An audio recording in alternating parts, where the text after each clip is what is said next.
चलो चलिए। हेलो दोस्तों, कैसे हैं आप सब। उम्मीद करते हैं कि आप सब बहुत अच्छे होंगे। और चलिए दोस्तों, जैसे कि आप लोग देख रहे हैं कि हम लोग घटना चक्र का प्रीवियस ईयर क्वेश्चन का हम लोग जो है पी ओ आई क्यू के माध्यम से घटना चक्र को पूरा समाप्त करने के लिए है। तो आइए दोस्तों, आप लोगों का A1 कैरियर एकेडमी कोचिंग में के लिंक पर आप लोगों का स्वागत है, अभिनंदन है। तो चलिए दोस्तों, आप लोग जैसे ही जानते हैं कि आज का जो हमारा जो टॉपिक है वह दोस्तों है वैदिक संस्कृति से लिया गया है। और दोस्तों इसमें टोटल 100 क्वेश्चन हो रहा था, 100 प्लस प्लस क्वेश्चन है इसमें। इसीलिए इस भाग को, इस चैप्टर को 2 पार्ट में कर हम लोग देखेंगे। एक आज जो चल रहा है लगभग इसमें आधा क्वेश्चन होगा, यानी लगभग 50 क्वेश्चन के आसपास होगा। और नेक्स्ट वीडियो यानी जो कल आएगा उसमें 50 क्वेश्चन रहेंगे। तो आइए दोस्तों, ये प्राचीन इतिहास का टॉपिक है और टॉपिक है हम लोग का वैदिक संस्कृति पार्ट 1 देख रहे हैं आप लोग। और देखिए दोस्तों, अब समय है, आप लोग जग जाइए क्योंकि अब समय आ गया है। नोटिफिकेशन भी देख रहे हैं दिन प्रतिदिन तेज होती जा रही है। हो सकता है कि जल्द से जल्द नोटिफिकेशन देखने को मिले आप लोगों को। आपकी एग्जाम की प्रक्रिया तेज होने की है क्योंकि दोस्तों अभी बिहार में समझिए नौकरी के लिए बहुत उत्सव के रूप में देखा जा रहा है। चलिए दोस्तों, तो आइए हम लोग चलते हैं आगे की ओर बढ़ते हुए। देखिए तो दोस्तों एक बार याद कीजिए आप लोग कि A1 career academy Yamaha agency के सामने सुप्रिया रोड में चलता है। और हम लोग जो सीरीज चल रहे हैं लेकर वह घटना चक्र का है। और घटना चक्र में जितने एग्जाम में क्वेश्चन इससे पूछे गए हैं, हालांकि बीपीएससी हो, यूपीएससी हो, यूपीएससी पीसीएस हो, यूपी पीसीएस हो या चाहे एमपी पीसीएस हो, सब का इसमें प्रश्न है। और उस सब को हम लोग एक बार इसको रिवीजन के तौर पर, रिवाइज के तौर पर हम लोग देखने का प्रयास करेंगे। दोस्तों इस वीडियो के माध्यम से हम चाह रहे हैं कि आप लोग जो है, आप लोग का जितना मतलब क्वेश्चन आप लोग पढ़े हैं, कहीं ना कहीं आप लोग पढ़े होंगे और नहीं पढ़े होंगे तो एक बार इसको देखिएगा तो आपको समझ में आ जाएगा कि क्वेश्चन का जो टेंडेंसी है, क्वेश्चन का जो लेवल होता है, किस लेवल तक पीसीएस में क्वेश्चन पूछा जाता है। तो चलिए दोस्तों, आज का जो हमारा पहला क्वेश्चन है उस क्वेश्चन को हम लोग हल करने का प्रयास करते हैं। तो आइए दोस्तों, क्वेश्चन नंबर पहला है यानी फर्स्ट नंबर क्वेश्चन कह रहा है। और देखिए यह क्वेश्चन दोस्तों कितना आसान क्वेश्चन है। और देखिए यह क्वेश्चन आईएएस के एग्जाम में पूछा हुआ है और यूपी पीसीएस में पूछा हुआ है। तो आइए क्वेश्चन है दोस्तों, आर्य शब्द जो है इंगित करता है। तो आर्य शब्द दोस्तों इंगित करता है नृजाति समूह को, कि यायावरी जन को, कि भाषा समूह को, कि श्रेष्ठ वंश को। तो दोस्तों इस क्वेश्चन का घटना चक्र ने आंसर दिया है और बोर्ड ने आंसर दिया है श्रेष्ठ वंश को। तो याद रखिएगा दोस्तों, आर्य शब्द किसको इंगित करता है। तो दोस्तों याद रखिएगा, आर्य शब्द श्रेष्ठ वंश को इंगित करता है। देखिए दोस्तों यह कितना शानदार क्वेश्चन है। कह रहा है क्लासिकीय संस्कृति में आर्य शब्द का अर्थ क्या होता है। दोस्तों क्वेश्चन कह रहा है क्लासिकीय संस्कृति में आर्य शब्द का जो अर्थ होता है। तो याद रखिएगा दोस्तों, क्लासिकीय संस्कृति में आर्य शब्द का अर्थ होता है एक उत्तम व्यक्ति। एक उत्तम व्यक्ति को क्लासिकीय संस्कृति में आर्य कहा जाता था, आर्य के नाम से पुकारा जाता था। तो दोस्तों याद रखिएगा। देखिए दूसरा क्वेश्चन है दोस्तों, देखिए कह रहा है सबसे पुराना वेद कौन सा है। कह रहा है क्वेश्चन सबसे पुराना वेद कौन सा है। दोस्तों आप लोग जानते होंगे कि वेद की संख्या कितनी है, 4 गो वेद है। और 1 नंबर में जो वेद है उसको हम लोग ऋग्वेद बोलते हैं। जो 2 नंबर में वेद है उसको हम लोग यजुर्वेद बोलते हैं। और जो 3 नंबर में वेद है दोस्तों उसको सामवेद बोलते हैं। और जो चौथा हमारा जो वेद है दोस्तों उसको अथर्ववेद बोलते हैं। और ये बताइए दोस्तों, क्वेश्चन पूछेगा कि सबसे प्राचीन वेद कौन है। तो आंसर हमारा क्या हो जाएगा दोस्तों, आंसर हो जाएगा ऋग्वेद। और वहीं अगर क्वेश्चन पूछेगा कि सबसे बाद का वेद कौन सा है तो याद रखिएगा दोस्तों इसका आंसर हो जाएगा अथर्ववेद। तो इस क्वेश्चन का सबसे पुराना वेद पूछा है तो इसका आंसर क्या हो जाएगा दोस्तों, तो याद रखिएगा ऋग्वेद हो जाएगा। अगला क्वेश्चन है दोस्तों, अगला क्वेश्चन देखिए कितना जबरदस्त क्वेश्चन है, कितना अच्छा क्वेश्चन है। और देखिए क्वेश्चन कह रहा है त्रयी नाम है, त्रयी नाम है। ऑप्शन ए है 3 वेदों का, धर्म, संघ और युद्ध का, हिंदू धर्म के 3 आंदोलन का, कि 3 मौसम का। तो दोस्तों याद रखिएगा त्रयी 3 वेदों का नाम है। याद रखिएगा दोस्तों त्रयी जो है 3 वेदों का नाम है, जिनमें एक होते हैं जिनको बोलते हैं हम लोग ऋग्वेद, जो दूसरा है उसी को हम लोग बोलते हैं यजुर्वेद, और जो तीसरा है उनको हम लोग बोलते हैं दोस्तों सामवेद बोलते हैं। सामवेद, यजुर्वेद और ऋग्वेद को वेद त्रयी के नाम से जानते हैं दोस्तों। तो याद रखिएगा वेद त्रयी के नाम से हम कितने को जानते हैं, तो 3 वेद को जानते हैं, ऋग्वेद, यजुर्वेद और सामवेद को। चलिए आगे की ओर चलते हैं दोस्तों, और अगला क्वेश्चन देखते हैं। आज का 5 नंबर क्वेश्चन कह रहा है दोस्तों, कितना अच्छा क्वेश्चन दिया है दोस्तों। इस क्वेश्चन को एक बार पढ़िए आप लोग। क्वेश्चन कह रहा है दोस्तों कि किस वैदिक ग्रंथ में वर्ण शब्द, किस वैदिक ग्रंथ में वर्ण शब्द का सर्वप्रथम नामो उल्लेख मिलता है, ऋग्वेद में, अथर्ववेद में, सामवेद में, कि यजुर्वेद में। तो दोस्तों इस क्वेश्चन का जो राइट आंसर होगा, याद रखिएगा इस क्वेश्चन का राइट आंसर जो होगा दोस्तों ये ऋग्वेद हो जाएगा, क्योंकि किस वैदिक ग्रंथ में वर्ण शब्द की सबसे पहला जो सर्वप्रथम नाम उल्लेख की चर्चा मिलती है उस वेद को हम लोग ऋग्वेद बोलते हैं।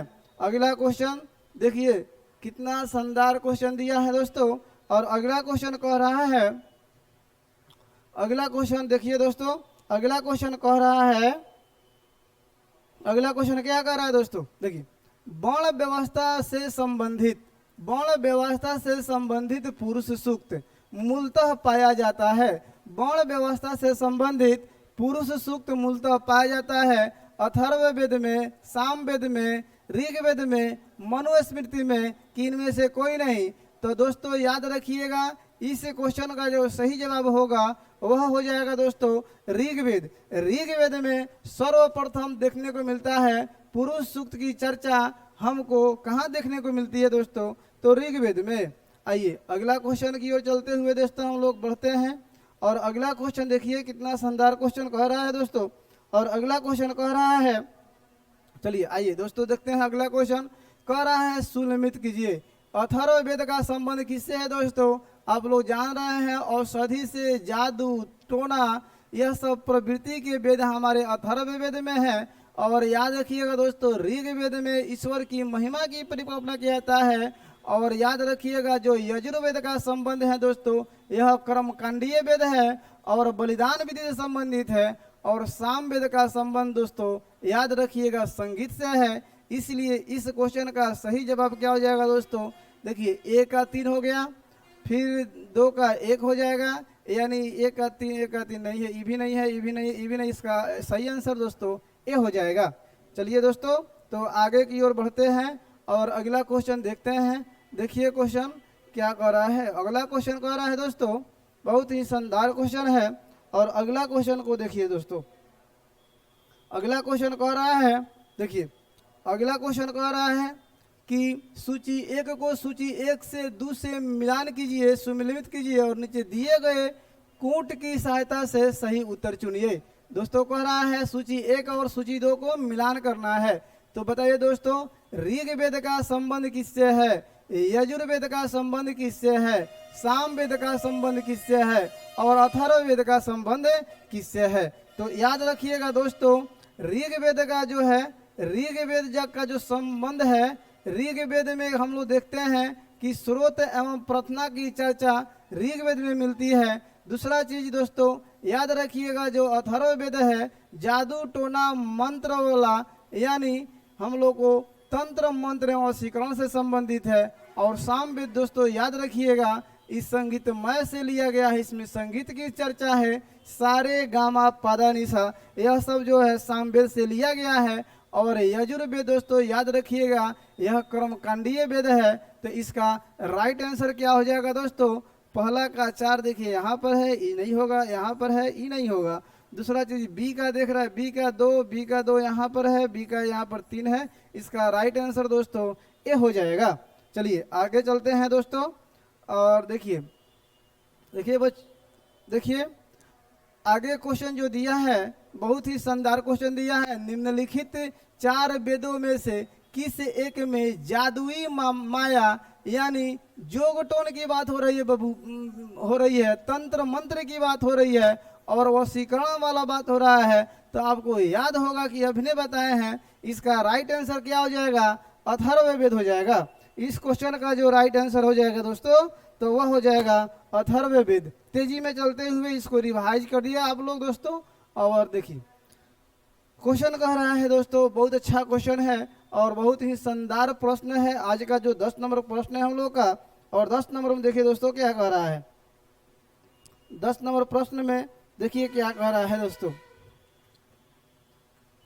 ऋग्वेद में ऋचाएं कितनी है? तो 10,552। ऋग्वेद में ऋचाएं की संख्या पूछेगी तो आपको याद रखना है दोस्तों, ऋग्वेद में अगर सूक्त की संख्या पूछती है, ऋग्वेद में अगर सूक्त की संख्या पूछेगी, सूक्त की संख्या पूछेगी तो 1028 याद रखिएगा दोस्तों। लेकिन ऋग्वेद में अगर ऋचाएं की संख्या पूछती है तो 10,552, यानी इसमें इनमें से कोई नहीं होगा, इनमें से कोई नहीं होगा दोस्तों। याद रखिएगा कि ऋग्वेद में ऋचाएं की संख्या कितनी है, तो आपको याद होना चाहिए 10,552। चलिए आगे चलते हैं और अगला क्वेश्चन देखिए दे रहा है, कितना बढ़िया क्वेश्चन है। कह रहा है ऋग्वेद है स्रोतों का संकलन कि कथाओं का संकलन कि शब्दों का संकलन कि युद्ध का संग्रंथ? तो याद रखिएगा ऋग्वेद में हम लोग देखते हैं भगवान की जितनी सारी स्तुति की जाती है, जितने सारी उनके मंत्र किए जाते हैं, उस सब को हम लोग कहते हैं स्रोतों का संकलन, वो ऋग्वेद में संबंधित है। तो चलिए अगला क्वेश्चन की ओर चलते हैं दोस्तों। और देखिए हमारा जो अगला क्वेश्चन है, नेक्स्ट क्वेश्चन है, देखिए कितना अच्छा क्वेश्चन है दोस्तों। और देखिए शानदार क्वेश्चन पूछ दिया है। और देखिए आइए चलिए क्वेश्चन पूछ रहा है सूची 1 को दोस्तों सूची 2 से मिलान कीजिए। सूची 1 को सूची 2 से मिलान कीजिए। ऋग्वेद का संबंध किस ब्राह्मण ग्रंथ से है? तो याद रखिएगा दोस्तों ऐतरेय ब्राह्मण से है। ऋग्वेद का संबंध किस ब्राह्मण ग्रंथ से है? तो दोस्तों याद रखिएगा ऐतरेय ब्राह्मण ग्रंथ से है। सामवेद का संबंध किस ब्राह्मण ग्रंथ से है? तो याद रखिएगा दोस्तों ये पंचविद से संबंधित है। उसी तरह से अगर अथर्ववेद का पूछेगा दोस्तों, तो याद रखिएगा अथर्ववेद का एक ब्राह्मण ग्रंथ है जिसको हम लोग गोपथ बोलते हैं दोस्तों, और यजुर्वेद का ब्राह्मण ग्रंथ है जिसको हम लोग शतपथ ब्राह्मण बोलते हैं। और क्वेश्चन पूछता है सबसे बड़ा ब्राह्मण ग्रंथ कौन सा है? तो याद रखिएगा सबसे बड़ा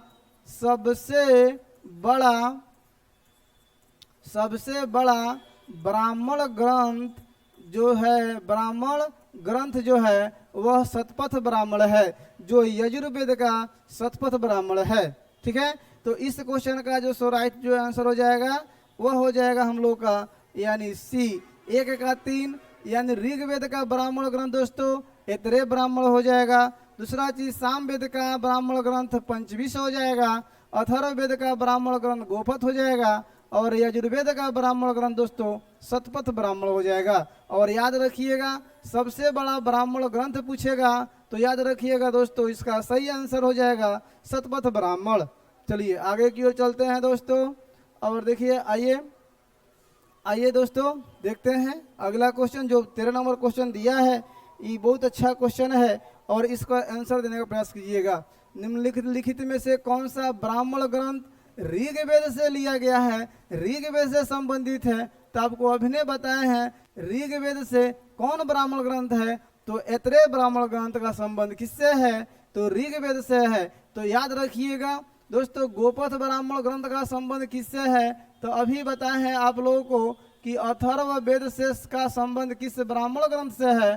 तो गोपथ से। और शतपथ ब्राह्मण का संबंध पूछेगा किस वेद से है? तो कहिएगा शतपथ का संबंध किस वेद से है? तो कहिएगा दोस्तों यजुर्वेद से है। किससे है दोस्तों? यजुर्वेद से है। हम लोग चलते हैं तेजी में इसको हम लोग आगे की ओर बढ़ते हैं। कह रहा है गोपथ ब्राह्मण का संबंध किससे है? गोपथ ब्राह्मण संबंधित है किससे? यजुर्वेद से, ऋग्वेद से, अथर्ववेद से कि सामवेद से? तो दोस्तों याद रखिएगा, गोपद का संबंध जो हो जाएगा दोस्तों अथर्ववेद से हो जाएगा। सामवेद का एक ब्राह्मण ग्रंथ है जिसको हम लोग दोस्तों पंचविश के नाम से जानते हैं। क्या बोलते हैं दोस्तों? पंचविश के नाम से जानते हैं। चलिए आगे चलते हैं दोस्तों। अगर आगे देखिए, अगला क्वेश्चन दिया है कि निम्नलिखित में से कौन सा शुल्क यजुर्वेद की संहिता है? शुल्क यजुर्वेद की संहिता कौन सा है? चलिए दोस्तों, कितना बढ़िया क्वेश्चन दिया है कि शुल्क यजुर्वेद की संहिता कौन सा है।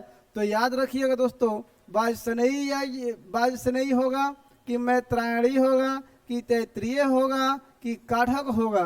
तो दोस्तों शुल्क यजुर्वेद का की संहिता है, याद रखिएगा वाजसनेयी, यानी इस क्वेश्चन का जो सही जवाब होगा दोस्तों वाजसनेयी होगा। चलिए आगे की ओर बढ़ते हैं दोस्तों, और अगला क्वेश्चन देखिए दिया है। अगला क्वेश्चन दिया है दोस्तों, और देखिए कितना शानदार क्वेश्चन दिया है। अगला क्वेश्चन कह रहा है ऋग्वेद का कौन सा मंडल, ऋग्वेद का कौन सा मंडल सोम को समर्पित है? 7वां मंडल कि 8वां मंडल कि 9वां मंडल कि 10वां मंडल?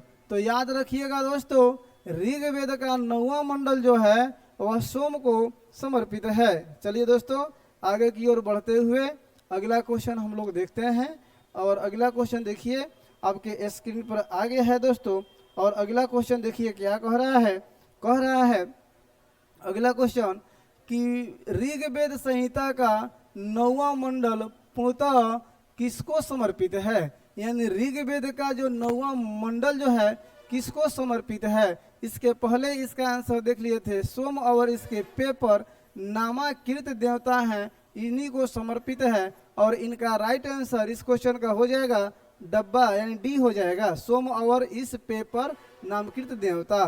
चलिए आइए दोस्तों आगे की ओर बढ़ते हैं, और अगला क्वेश्चन दोस्तों दिया है, जो दिया है यज्ञ, यज्ञ संबंधी विधि विधान का पता कहाँ से? यानी जो हम लोग यज्ञ करते हैं दोस्तों, इस सब का जो विधि विधान है, इस सब की हमको चर्चा कहाँ मिलती है? तो आपको बताए हैं कि जो यजुर्वेद है वह कर्मकांड से संबंधित है, और यज्ञ की जो चर्चा है, यज्ञ संबंधी जो भी विधि विधानों का पता चलता है हमको दोस्तों यजुर्वेद से चलता है। आइए दोस्तों आगे की ओर बढ़ते हैं। चलिए फ्रेंड देखते हैं अगला क्वेश्चन कि निम्नलिखित में से किसका संकलन ऋग्वेद पर आधारित है? यानी ऋग्वेद पर आधारित किसका संकलन है? तो दोस्तों याद रखिएगा, इस क्वेश्चन का जो सही जवाब हो जाएगा सामवेद का हो जाएगा दोस्तों। यानी ऋग्वेद का संकलन किस पर आधारित है? तो दोस्तों याद रखिएगा सामवेद पर आधारित है। चलिए दोस्तों आगे की ओर आते हैं, और अगला क्वेश्चन देखिए दोस्तों क्या कह रहा है। बहुत शानदार क्वेश्चन दिया है, भारत के किस स्थल की खुदाई से लौह धातु के प्रचलन के प्राचीनतम प्रमाण मिलते हैं? कह रहा है क्वेश्चन कि भारत के किस स्थल की खुदाई से लौह धातु के प्रचलन के प्राचीनतम प्रमाण मिलते हैं? तक्षशिला से कि अंतरजी खेड़ा से कि कौशाम्बी से कि हस्तिनापुर से? तो दोस्तों इस क्वेश्चन का जो राइट आंसर हो जाएगा, याद रखिएगा दोस्तों, अंतरजी खेड़ा हो जाएगा। क्या हो जाएगा दोस्तों? अंतरजी खेड़ा, अंतरजी खेड़ा। आगे की ओर चलते हैं दोस्तों, और अगला क्वेश्चन कह रहा है दोस्तों, देखिए कितना शानदार क्वेश्चन दिया है और बहुत ही अच्छा क्वेश्चन दिया है। क्वेश्चन नंबर 21 है, और 21 नंबर क्वेश्चन कह रहा है भारतीय उपमहाद्वीप में लोहे का प्रयोग कब से शुरू हुआ? भारतीय उपमहाद्वीप में लोहे का प्रयोग कब से शुरू हुआ?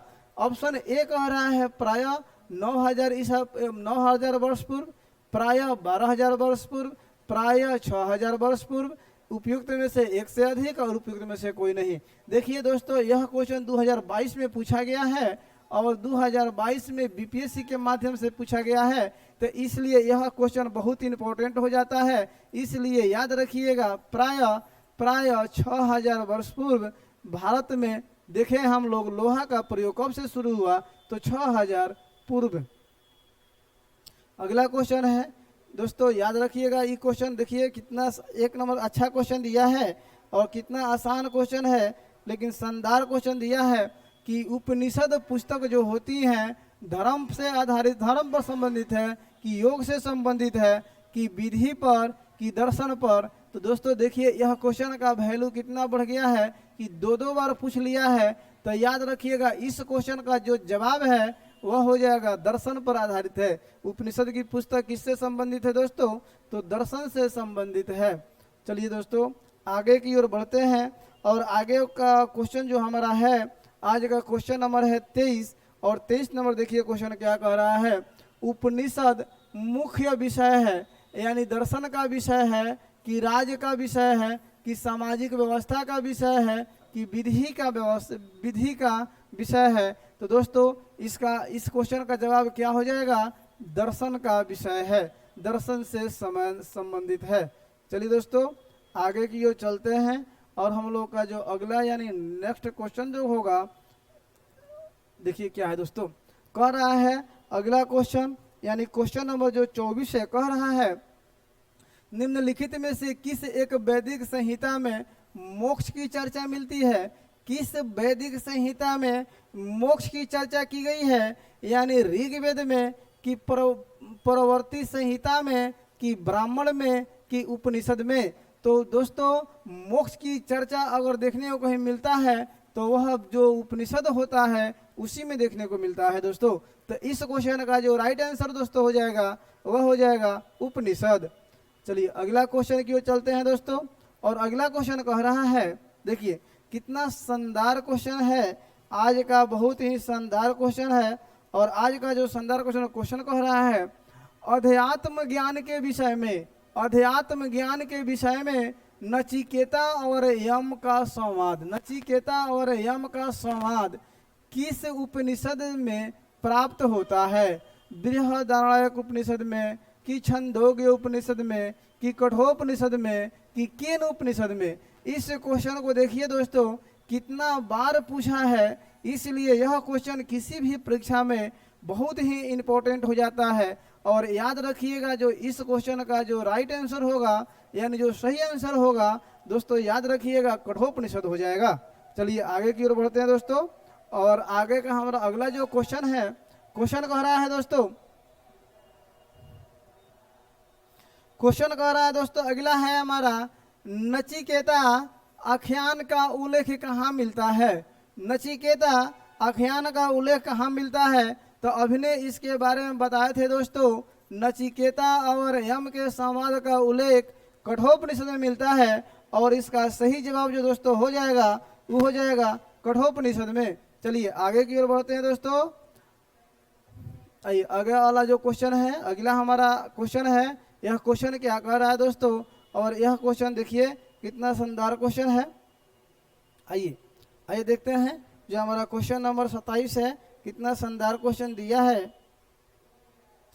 कह रहा है क्वेश्चन दोस्तों उपनिषद काल में राजा एक थे जिनका नाम था अश्वपति। उपनिषद काल में एक राजा थे जिस राजा का नाम था अश्वपति। वह कहाँ के शासक थे? तो याद रखिएगा दोस्तों काशी के कि केकय के कि पंचाल के कि विदेह के? तो इस क्वेश्चन का जो सही आंसर हो जाएगा दोस्तों यह हो जाएगा केकय के। कहाँ के राजा थे दोस्तों?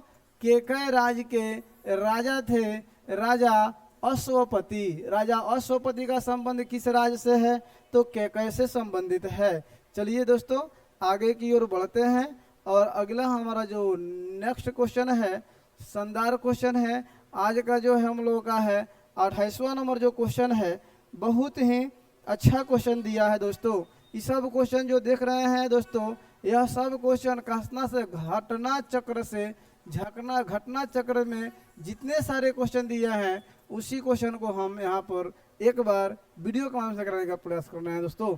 तो आइए 28 नंबर क्वेश्चन क्या कह रहा है कि निम्नलिखित में से वैदिक साहित्य का सही क्रम कौन सा है? यानी दोस्तों वैदिक संहिताएं, उसके बाद से ब्राह्मण, उसके बाद से आरण्यक, उसके बाद से उपनिषद। तो दोस्तों इसका जो राइट आंसर हो जाएगा ये हो जाएगा वैदिक संहिताएं पहले आई, उसके बाद से इसको समझने के लिए ब्राह्मण ग्रंथ की रचना किए, उसके बाद से आरण्यक विषय लिखे, उसके बाद से लास्ट में हम लोग लिखे उपनिषद।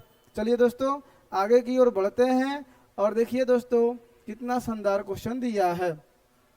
आज का जो हमारा 29 नंबर जो क्वेश्चन है दोस्तों, और 29 नंबर क्वेश्चन का देखिए क्या कह रहा है। आरंभिक वैदिक साहित्य में सर्वाधिक जो वर्णित नदी है, यानी सबसे अधिक किस नदी का उल्लेख किया गया है? तो याद रखिएगा दोस्तों, इस क्वेश्चन का सही जवाब सिंधु नदी हो जाएगा दोस्तों।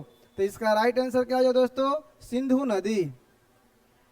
आगे क्यों चलते हैं दोस्तों, और आज का 30 नंबर का जो प्रश्न है, आज का जो हम लोग का 30 नंबर का जो प्रश्न है, उस क्वेश्चन का देखिए दोस्तों। क्वेश्चन कह रहा है वैदिक नदी जिसको हम लोग अस्किनी की पहचान किस नदियों में से साथ की जाती है? यानी अस्किनी जो नदी है, अस्किनी जो नदी है दोस्तों, इस नदी की पहचान किस रूप में करते हैं? तो अस्किनी की पहचान दोस्तों याद रखिएगा, ये अस्किनी की पहचान किस रूप में? चेनाब नदी के रूप में कहते हैं। चेनाब नदी को पूर्व में वैदिक काल में अस्किनी के नाम से जाना जाता था। ब्यास नदी को वैदिक सभ्यता में विपाशा के नाम से जाना जाता था। याद रखिएगा, विपाशा। रावी को परुष्णी नदी के नाम से जाना जाता था। परुष्णी, रावी को परुष्णी नदी के नाम से जाना जाता था। अस्किनी को चेनाब, विपाशा को ब्यास और परुष्णी से रावी नदी को जाना जाता था। याद रखिएगा दोस्तों। आगे चलते हैं और अगला हमारा जो क्वेश्चन है, देखिए आज का जो 31 नंबर क्वेश्चन है, कितना शानदार क्वेश्चन है। ऋग्वेद में निम्नांकित किन नदियों का उल्लेख अफगानिस्तान के साथ आर्यों के संबंध का सूचक है? याद रखिएगा, अफगानिस्तान के साथ नदियों का जो सूचक है आर्यों के संबंध का, वह है कुंभा और कुरमु। कुंभा और कुरमु। इसका राइट आंसर क्या है दोस्तों? कुंभा और कुरमु। चलिए अगला क्वेश्चन की ओर चलते हैं दोस्तों। अगला क्वेश्चन देखिए क्या कह रहा है। कह रहा है अगला क्वेश्चन दोस्तों, वैदिक नदी कुंभा का स्थान कहाँ निर्धारित होना चाहिए? यानी जो वैदिक की में नदी मिलती है वैदिक काल में कुंभा, वह आज किस देश में बह रही है? पाकिस्तान में, कि चीन तुर्की में, तुर्किस्तान में, कि कश्मीर में, कि पंजाब में? तो इसका जो राइट आंसर दोस्तों हो जाएगा, वह हो जाएगा अफगानिस्तान में। चलिए दोस्तों आगे की ओर चलते हैं और अगला क्वेश्चन देखते हैं दोस्तों।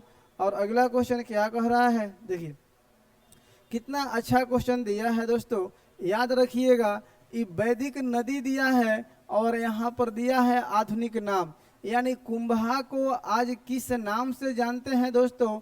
तो याद रखिएगा, कुंभा को आज के डेट में काबुल के नाम से जानते हैं, और परुष्णी को याद रखिएगा रावी के नाम से जानते हैं, और याद रखिएगा सदानीरा को गंडक के नाम से जानते हैं, और याद रखिएगा सतुद्री को सतलज के नाम से जानते हैं। तो इसका जो राइट आंसर हो जाएगा दोस्तों, एक का दो, एक में दिख रहा है, इसका राइट आंसर क्या हो जाएगा दोस्तों? बी हो जाएगा। इस क्वेश्चन का जो राइट आंसर क्या हो जाएगा दोस्तों? बी हो जाएगा। अगला क्वेश्चन क्या कह रहा है दोस्तों, समझिए।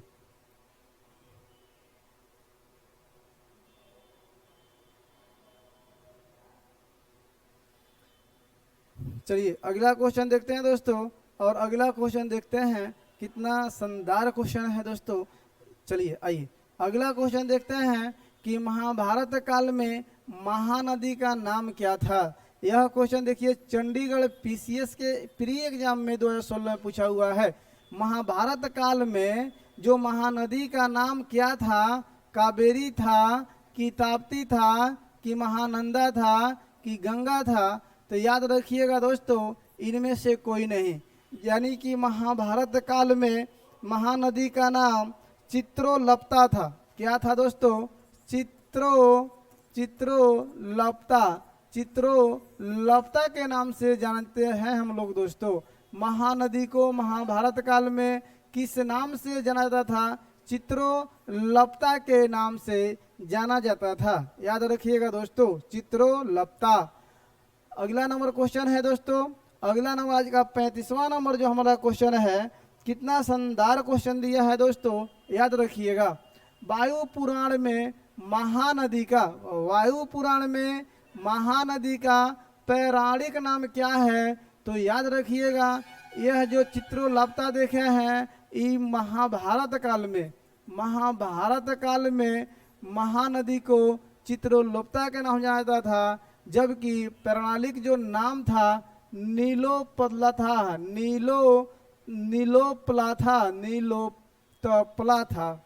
आगे चलते हैं दोस्तों। अगला क्वेश्चन कह रहा है, कितना शानदार क्वेश्चन है आज का 36वां नंबर क्वेश्चन। देखिए क्वेश्चन नंबर 36 जो है ये कितना शानदार क्वेश्चन दिया है। तो आइए दोस्तों, इसका निम्नलिखित में से कौन सी प्रथा उत्तर वैदिक काल में प्रचलित हुई थी? कौन सी प्रथा उत्तम वैदिक काल में प्रचलित हुई थी? तो दोस्तों याद रखिएगा, धर्म अर्थ काम मोक्ष, यानी यह सही है। ब्राह्मण क्षत्रिय वैश्य शूद्र यह सही नहीं है। ब्रह्मचर्य गृहस्थाश्रम वानप्रस्थ संन्यास, दोस्तों यह भी सही है। इंद्र सूर्य रुद्र मरुत इसकी चर्चा देखने को नहीं मिलती है। इसका जो राइट आंसर हो जाएगा दोस्तों ए और सी हो जाएगा। दोस्तों आप लोगों को बताए थे, आप लोगों के क्लास में कराए थे आप लोगों के कि बताइए ब्रह्मचर्य जीवन जीने के लिए कितने वर्ष की चाहिए? तो 0 से 25 वर्ष। उसी तरह गृहस्थ आश्रम के लिए 25 वर्ष से 50 वर्ष। उसी तरह वानप्रस्थ के लिए 50 वर्ष से 75 वर्ष। उसी तरह संन्यास के लिए 75 वर्ष से 100 वर्ष यह बताए थे और याद रखिएगा। चलिए आगे चलते हैं अगला क्वेश्चन की ओर। और देखिए कितना शानदार क्वेश्चन दिया है दोस्तों।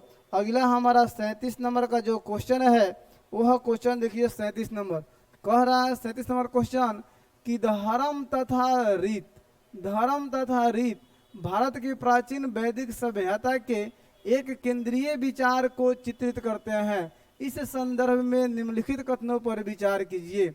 यानी धर्म व्यक्ति के दायित्वों एवं स्वयं तथा दूसरों के प्रति व्यक्तिगत कर्तव्यों की संकल्पना है, जो कि बिल्कुल सही जवाब है।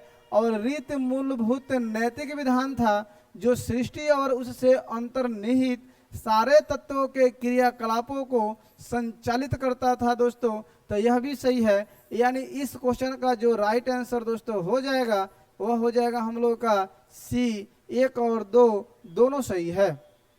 चलिए आगे की ओर बढ़ते हैं दोस्तों। और हमारा आज का जो 38वां नंबर क्वेश्चन है, क्वेश्चन देखिए क्या कह रहा है। 38 नंबर क्वेश्चन कितना शानदार क्वेश्चन दिया है और कह रहा है कि भारतीय संस्कृति के अंतर्गत रीत का अर्थ क्या होता है? प्राकृतिक नियम, कृत्रिम नियम, मानवीय नियम, सामाजिक नियम, इनमें से कोई नहीं। यह भी देखिए उल्टा पुल्टा क्वेश्चन पूछ दिया है दोस्तों। और कितना अच्छा क्वेश्चन है कि भारतीय संस्कृति के अंतर्गत रीत का जो अर्थ होता है प्राकृतिक नियम से होता है। याद रखिएगा दोस्तों। चलिए आगे की ओर चलते हैं।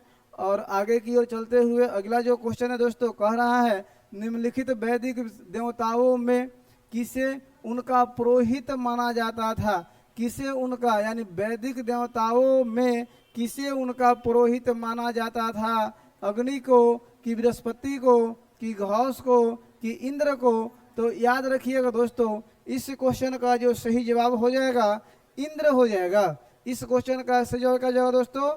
इंद्र हो जाएगा। चलिए आगे की ओर चलते हैं दोस्तों। और अगला जो क्वेश्चन हमारा कह रहा है, देखिए अगला आज का जो 40वां नंबर क्वेश्चन है, आज का जो 40 नंबर क्वेश्चन है, कितना शानदार क्वेश्चन दिया है दोस्तों। और कह रहा है कि निम्नलिखित में से कौन सी वह ब्रह्मवादिनी थी जिसने कुछ वेद मंत्रों की रचना की थी? लोपामुद्रा, की गार्गी, की लीलावती, की सावित्री? तो इस क्वेश्चन का दोस्तों याद रखिएगा जो राइट आंसर हो जाएगा लोपामुद्रा। क्या हो जाएगा दोस्तों? इस क्वेश्चन का जो राइट आंसर हो जाएगा लोपामुद्रा हो जाएगा। चलिए नेक्स्ट क्वेश्चन की ओर चलते हैं। अगला क्वेश्चन देखते हैं दोस्तों। अगला क्वेश्चन कह रहा है, आज का जो 41वां नंबर क्वेश्चन है, और 41वां नंबर देखिए क्वेश्चन कितना शानदार कह रहा है दोस्तों कि ऋग कह रहा है क्वेश्चन, ऋग वैदिक काल में निष्क शब्द का प्रयोग एक आभूषण के लिए होता था। ऋग वैदिक काल में निष्क शब्द का प्रयोग एक आभूषण के लिए होता था। किंतु प्रवर्तित काल में उसका प्रयोग इस अर्थ में हुआ, यानी निष्क शब्द का पहला प्रयोग आभूषण के लिए होता था, लेकिन बाद के काल में इसका प्रयोग सिक्का के लिए होने लगा। याद रखिएगा दोस्तों। और देखिए यह प्रश्न आईएएस में पूछा गया है, आईएएस के एग्जाम में पूछा गया है दोस्तों। चलिए अगला क्वेश्चन की ओर बढ़ते हैं दोस्तों। और आज का जो हमारा अगला क्वेश्चन है, कितना जबरदस्त क्वेश्चन है, यानी क्वेश्चन नंबर जो 42 है, कह रहा है ऋग्वैदिक काल में निष्क किस अंग के आभूषण थे। यानी ऋग काल में जो निष्क आभूषण होते थे वह कहाँ पहनते थे। क्वेश्चन है कान में पहनने वाले थे, कान का था कि गला का था कि बाहू का था कि कलाई का था। तो दोस्तों जो निष्क था यह याद रखिएगा गला का था। निष्क जो है किस अंग का आभूषण था, तो दोस्तों याद रखिएगा इस क्वेश्चन का जो सही जवाब होगा वह गला होगा। चलिए आगे की ओर चलते हैं दोस्तों। और आज का देखते हैं दोस्तों 43वां नंबर क्वेश्चन, यानी क्वेश्चन नंबर जो 43 है उसको देखिए दोस्तों। कह रहा है दोस्तों, क्वेश्चन कह रहा है, देखिए प्राचीन भारत में निशाका, प्राचीन भारत में जो निशाका थे, प्राचीन भारत में निशाका जाने जाते थे स्वर्ण आभूषण के रूप में कि गाय के रूप में कि तांबे के सिक्के के रूप में कि चांदी के सिक्के के रूप में। तो दोस्तों याद रखिएगा इस क्वेश्चन का जो सही जवाब होगा स्वर्ण आभूषण के रूप में। चलिए आगे की ओर चलते हैं दोस्तों। आज का जो 44वां नंबर क्वेश्चन है, देखिए कितना जबरदस्त क्वेश्चन है। और देखिए यह क्वेश्चन बीपीएससी में पूछ चुका है और बीपीएससी के एग्जामों में पूछा है। और यह देखिए क्वेश्चन कितना शानदार क्वेश्चन दिया है। बोगज कोई महत्वपूर्ण है, क्योंकि बोगज कोई जो है महत्वपूर्ण है क्योंकि यह मध्य एशिया एवं तिब्बत के मध्य एक महत्वपूर्ण व्यापारिक केंद्र था। तो दोस्तों याद रखिएगा, नहीं यहाँ से प्राप्त अभिलेखों में वैदिक देवताओं का नाम उल्लेख प्राप्त होता है। दोस्तों बिल्कुल सही है। अगला है वेद के मूल ग्रंथों की रचना यहाँ हुई है, जो कि गलत है, उपयुक्त में से कोई नहीं, ऐसा नहीं है। इसका राइट आंसर दोस्तों क्या हो जाएगा, यहाँ से प्राप्त अभिलेखों में वैदिक देवताओं का नाम उल्लेख प्राप्त होता है। कहाँ से दोस्तों, तो बोगज कोई से। चलिए आगे क्यों चलते हैं दोस्तों। और आज का जो अगला क्वेश्चन है बहुत ही शानदार प्रश्न है। और आज का जो क्वेश्चन नंबर है वह क्वेश्चन है 45 नंबर क्वेश्चन। देखिए कितना बढ़िया क्वेश्चन दिया है। निम्नलिखित अभिलेखों में से कौन सा ईरान से भारत में आर्यों के आने की सूचना देता है। तो दोस्तों याद रखिएगा इस क्वेश्चन का जो सही जवाब होगा वह होगा बोगज कोई अभिलेख। बोगज कोई अभिलेख से पता चलता है ईरान से भारत में आर्यों के आने की सूचना देता है बोगज कोई अभिलेख। आगे चलते हैं दोस्तों। और अगला नंबर जो क्वेश्चन हम लोग का है, अगला क्वेश्चन जो देख रहे हैं दोस्तों आप लोग, देखिए क्वेश्चन नंबर आज का जो 46 नंबर क्वेश्चन है, कितना शानदार क्वेश्चन दिया है कि 14वीं सदी ईसा पूर्व का एक अभिलेख जिसमें वैदिक देवताओं का वर्णन है कहाँ से प्राप्त होता है। तो याद रखिएगा दोस्तों इसका भी राइट आंसर जो हो जाएगा दोस्तों, इसका भी सही आंसर बोगज कोई से हो जाएगा। तो चलिए दोस्तों आगे की ओर चलते हैं और हम लोग आगे की ओर चलते हुए अगला क्वेश्चन देखते हैं। आज का क्वेश्चन नंबर दोस्तों देखिए, आज का क्वेश्चन नंबर जो है वो 47 है। देखिए निम्नलिखित में से किसने आर्यों के आदि देश के बारे में लिखा। यानी निम्नलिखित में से किसने आर्यों के आदि देश के बारे में लिखा। शंकराचार्य ने कि एनी बेसेंट ने कि विवेकानंद ने कि बाल गंगाधर तिलक ने। तो दोस्तों याद रखिएगा कि आदि देश के बारे में जो इतिहासकार लिखे हैं जिनका नाम है बाल गंगाधर तिलक। तो ये दोस्तों आर्यों के आदि देश के बारे में किसने लिखे हैं, तो बाल गंगाधर तिलक। चले दोस्तों आगे की ओर बढ़ते हैं और देखिए आज का जो 48 नंबर क्वेश्चन है, 48 नंबर देखिए क्वेश्चन कितना शानदार क्वेश्चन दिया है। दोस्तों याद रखिएगा जिस ग्रंथ में पुरुष मेघ का उल्लेख हुआ है वह ग्रंथ कौन सा है। क्वेश्चन नंबर देखिए दोस्तों है 48 नंबर, आपके घटना चक्र से लिया गया क्वेश्चन है। और इस क्वेश्चन में कह रहा है जिस ग्रंथ में पुरुष मेघ का नाम उल्लेख है वह ग्रंथ है। इस क्वेश्चन पर 2008 में दोस्तों उत्तर प्रदेश पीसीएस ने इस क्वेश्चन को क्वेश्चन से बाहर कर दिया था, यानी इसका आंसर दे पाने में वो सक्षम नहीं हुआ और इसको बाहर कर दिया। तो दोस्तों याद रखिएगा, पुरुष मेघ जो है प्रमुख यज्ञ है और यह शुल्क यजुर्वेद के शतपथ ब्राह्मण में, यानी शुल्क यजुर्वेद के इस शतपथ ब्राह्मण में देखने को मिलता है इसकी चर्चा। यानी पुरुष मेघ की चर्चा कहाँ देखने को मिलती है दोस्तों? तो याद रखिएगा, शुल्क यजुर्वेद के शतपथ ब्राह्मण में।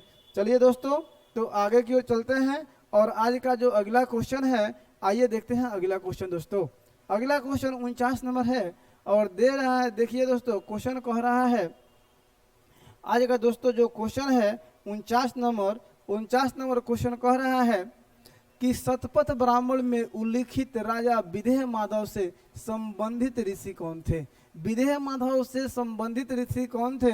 याद रखें दोस्तों, ऋषि भारद्वाज की, ऋषि वशिष्ठ की, ऋषि विश्वामित्र की, ऋषि गौतम साहूगढ़।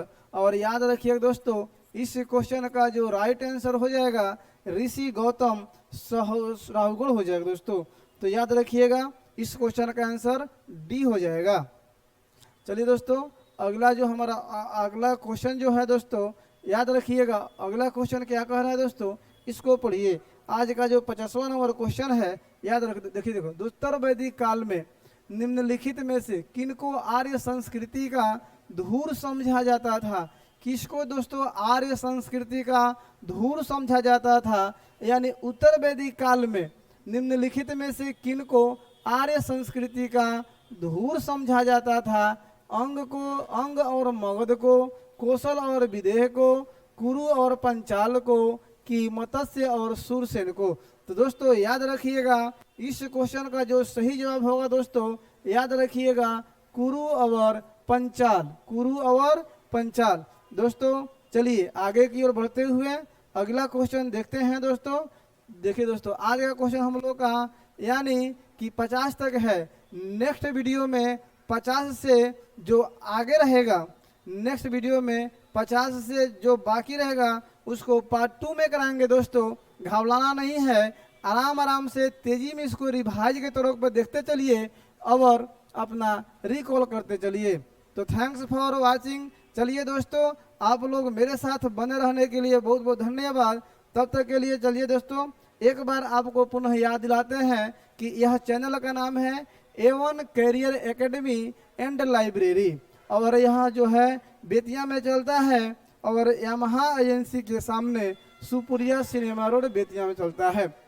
दोस्तों हाल ही फिलहाल में हम लोग एक नया बैच स्टार्ट किए हैं और वह बैच जो का नाम जो है वो दोस्तों वह है TRE 4 के लिए।